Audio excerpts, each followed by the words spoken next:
Hi, everyone. So this lecture is on chapter 5, and we will be discussing planning and decision making.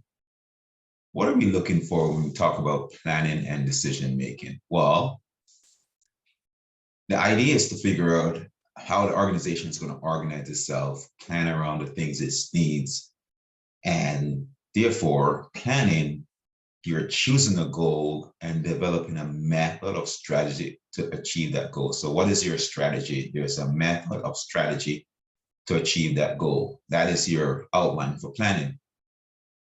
There are some benefits of planning. It's basically gives you some direction to allow you to be persistent,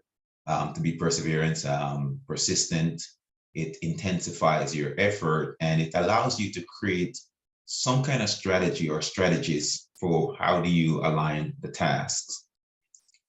There's also some disadvantages that you can see. Sometimes when you plan, you get this false sense of certainty. So again, you have to have some flexibility. You're sometimes not worried too much about what the planning process is, and you have to pay attention to that.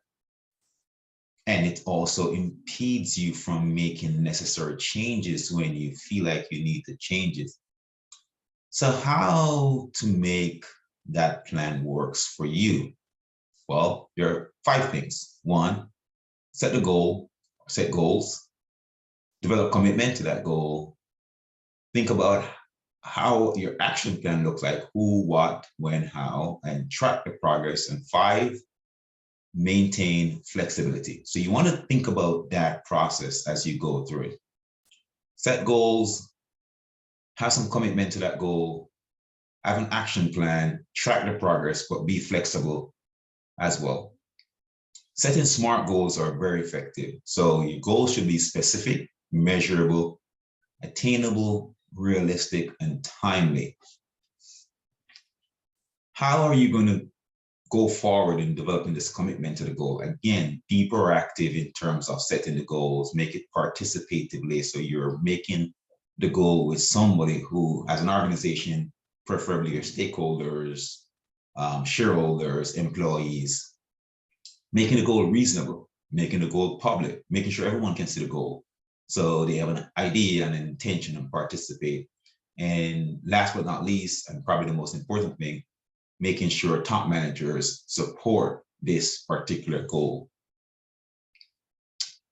Some action plan, specific steps that you're going to take towards this process, the people that you need in the process, resources, you need money, land, goods if you need it, time period for doing this. Is it going to be a 6-month process? Or is it going to be a 2-year process or a 10-year process? So think of it that way in terms of how you're looking for it. Make it specific. What is it that you need in detail? Who are the people you need? What resources that you need? Land, money, goods, and the time period. Is it 3 months? Is it 5 years? Is it 10 years? But be clear on what the time period is. So track the progress. How do you feel about the progress? Set some time, gather and get some feedback.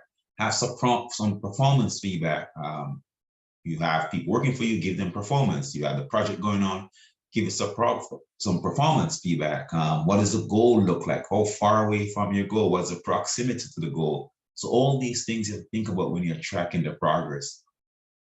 And like we said, maintain flexibility. So how are you going to go about this? Well, there are 2 ways you can do this. One is an option-based planning, which means you keep your option open by making simultaneous investments, invest in more promising options over what you have, or maintaining a slack of resources means that you are going to give yourself some time between the project to make sure that you can accomplish it. Or are you looking at a learning-based planning where your planning needs to be continuously adjusted as you go? So while you're doing the project, you're adjusting your plans accordingly. So you're doing the project, something happened, you adjust your plans, and so on and so on and so on. So you keep doing that. So again, 2 ways to maintain this flexibility: option-based planning and learning-based planning. Again, the option-based is just having multiple options going on at the same time. simultaneously, invest in the most appropriate one, or learning based, where as you go along in this project, you're learning. So something happened, you're learning. Something happened, you're learning. So most time people think of failure as failure, but failure is an ability to learn. Failure is an option to give you the to learn, right? So something happens, you say, oh, we did this wrong. Let's make sure we do the right the next time and learn from that mistake. So planning from the top to the bottom. So the idea is to try to figure out how to get top managers to look at the vision, the mission. So we're talking about top managers that we discussed earlier, look at the vision and mission. Then middle managers are looking at tactical plan. And then first line managers are looking at operational plan, standing plan, and single use budget. So ideally what we want to do is just to dive deeper into this. We're talking about starting at the top. So this strategic plan, and most of you will probably take a class in strategic management that will dive a little bit deeper into what this looks like from the strategic plan. So clarify how the company will serve its customers and position itself against competitors. So usually a 2 to 5 year plan, as you can see, they're stating right here.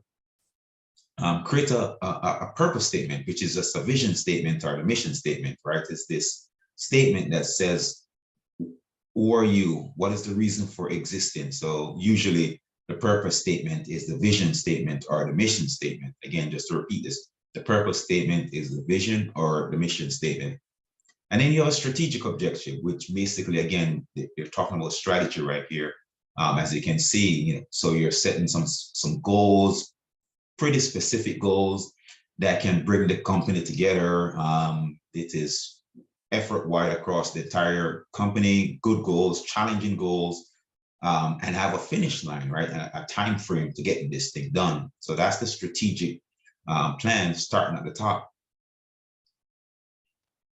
So there's some planning timelines, as you can see, usually the strategic 2 to 5 years, as they said earlier, tactical plan, usually 6 months, 2 years, operational plan, usually 30 days to 6 months. So again, looking at time period, operational 30 days, 6 months, tactical 6 months to 2 years, and strategic 2 years to 5 years.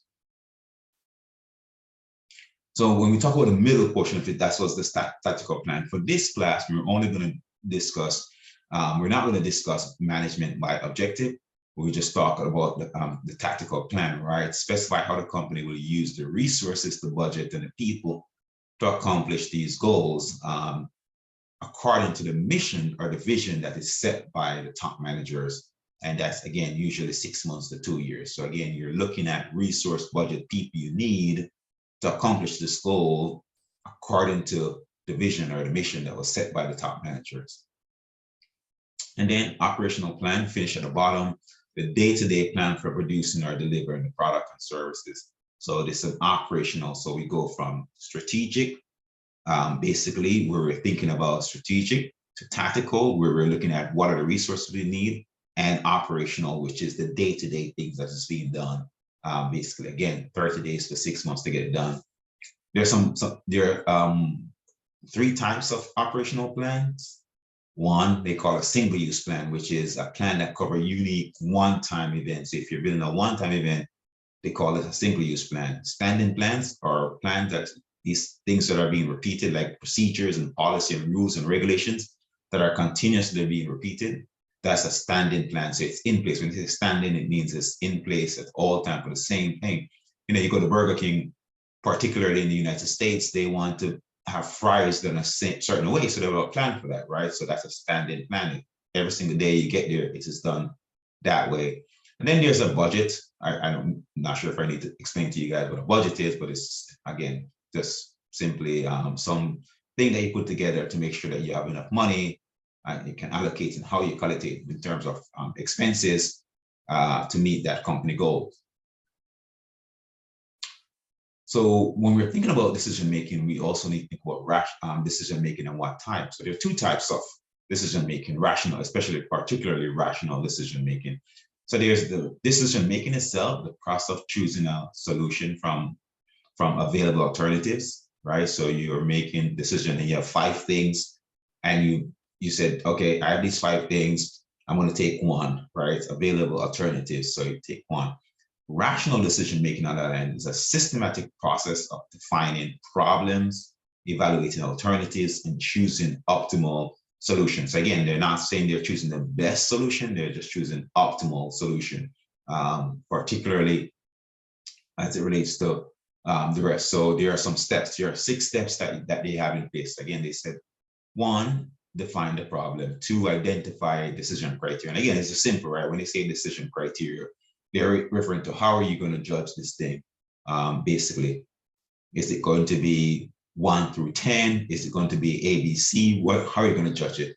Once you do that, you weigh the criteria, and that criteria allows you to generate alternative course of action, and then you evaluate them and you compute the optimal decision. The reason why you see the words generate and compute is because most of these decision-making process can also be done computerized. So you'll see that happen sometime, but again, doesn't have to be. For exam purposes, your goal is just to know what are the 6, just know the 6, and it should be straightforward for you.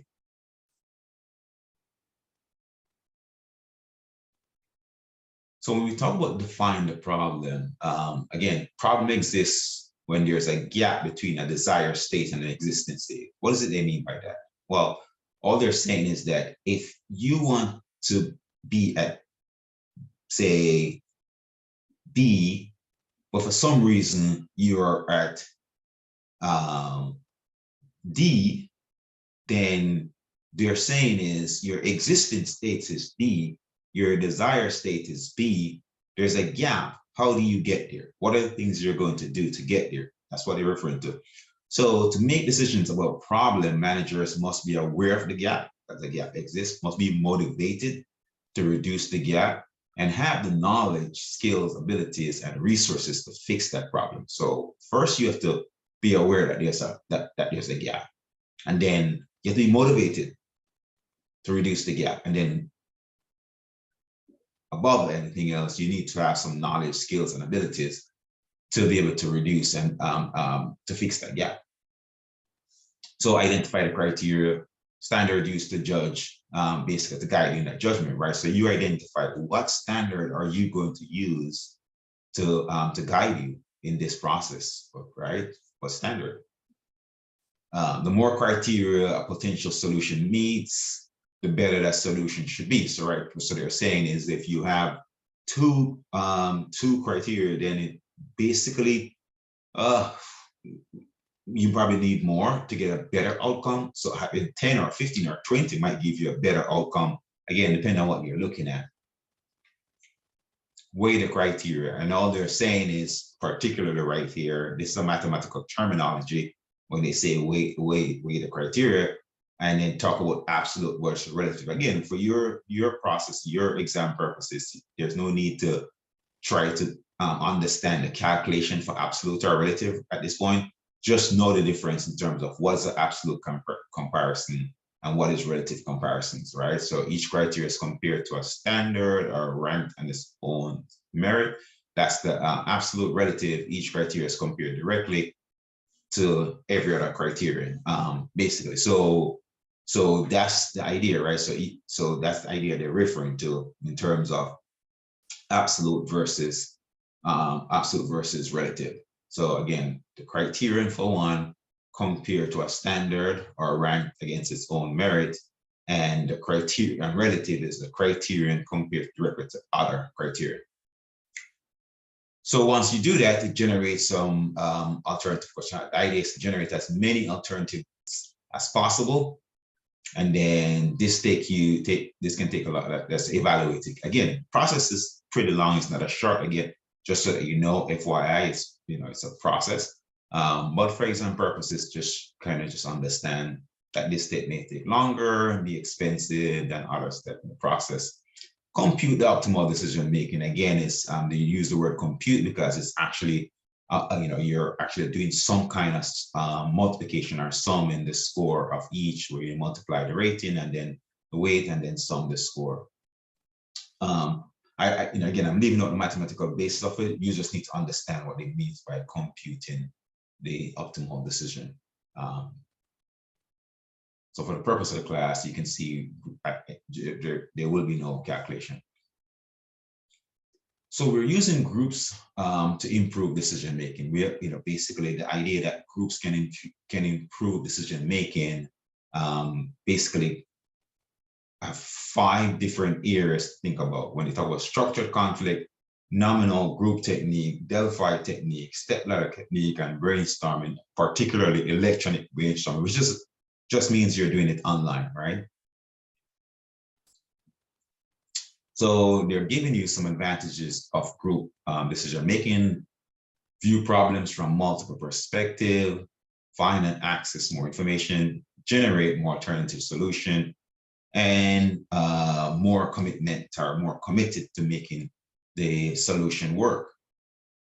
There's some disadvantages as well. People are groupthink. We'll talk about that a bit more. Basically, it takes considerable time at time. 1 or 2 people might dominate the group discussion. Members don't feel personally accountable for a decision or action if they're not involved. So groupthink is just a process. Again, just note for your exam purposes, it's just a process where people start thinking the same way or start having the same perception of everyone else in the group. Or that's what they talk about when they say groupthink. Again, it's a simple groupthink, meaning that everybody start just aligning their thinking process to other people in the group, and therefore there's not a big discussion, especially when there's one leader or group of leaders who are basically very strong within the group. So people might go along with that. When they say structured conflict, I mean, or they're basically just saying that there's things that's going on in the organization that you should know about. One is a C-type conflict where people disagree with each other based on rational reasoning or cognitive reasoning. I'm just, the argument doesn't make sense to me, so I'm disagreeing with you.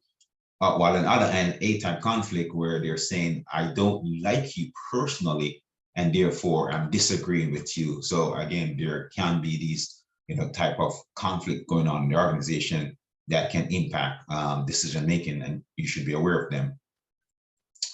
This concept of devil's advocacy is just a terminology where people try to infuse somebody in the group to ask questions that provoke you to think more. So it helps you generate potential solution. So that's what they call it, this devil's advocacy, where they will insert someone in the group to just hope to ask questions, like to make sure that you've thought about this a lot, to make sure that you have given it some really, really hard look. You and your group have thought about it, and it allows you to gather additional information, because if there's a sense that, oh, yeah, I probably haven't thought about this enough, you can go back to it and look and decide whether or not to make changes from the original concept. That's a tool. Nominal group technique, again, is a similar process to brainstorming and the other ones, where they're just infusing some things that you use to go back over and over and over several times to see whether or not the decision that I've made or the decision the group have made from the beginning of this idea to the end of the idea makes sense. So that's basically what you're seeing. So you keep looking at the idea, you think about it, flip chart until the ideas are shared, and then you go back over it and look at the advantage and disadvantage, and then you go back over it and rank them. Then you go back over it and think about how does it work. So that's why they call it nominal group technique. The Delphi technique is, again, just a next technique. These are pretty straightforward things where this might be where you assemble, like I said, a panel of experts to think about a certain question, usually opening the questions, and then ask and summarize the response to see in the end, do they agree? Do they not agree? Where do they agree? How they make changes to come to some agreement, and so on and so on. And again, this can take 30 minutes or it can take 30 days. Depending on how challenges or difficult the situation you're working on. And electronic brainstorming is simple brainstorming. Most of you must have heard about brainstorming in some part of your life where you are literally just thinking about, okay, I want to solve A, and let me just give you as many information around how to solve A as possible. So the more ideas, better. All ideas are acceptable. None are crazy in the beginning. Other group members with ideas should come forward and share. There is no criticism or evaluation at this point in time. You're just gathering information and brainstorming around a possible solution. There's always some pros and cons, right? Some pros, basically you can see where you can get some really good things. Some con, this can be expensive, hard to lack of skills, can frustrate people, all those things, right? So, you know, very simple thing, but just know that there's pros and cons to the process. And that's it for chapter 5. Hopefully you are enjoying my lecture. Again, if you have any comment, any ideas, feel free to share it. I would love to hear what you have to say as we go through this process. And likewise, if you, some people have asked if they can join the class in person. If you're joining the class in person for a visit, you make sure that you're following the school protocol, and make sure you're vaccinated, and wearing your mask. You're welcome to stop in the class at any time if you feel free to do so, but make sure you're following the school protocols, because most people who are not who are not in the class or not vaccinated, and the school insists that you must be vaccinated to be in the class, and wear a mask. But so thank you so much. Again, welcome your comments, give your comments and your feedback, and we will have the next lecture up for you for Wednesday. Thank you so much, and have a great day. Talk to you soon. And please feel free to email me also if you have any questions.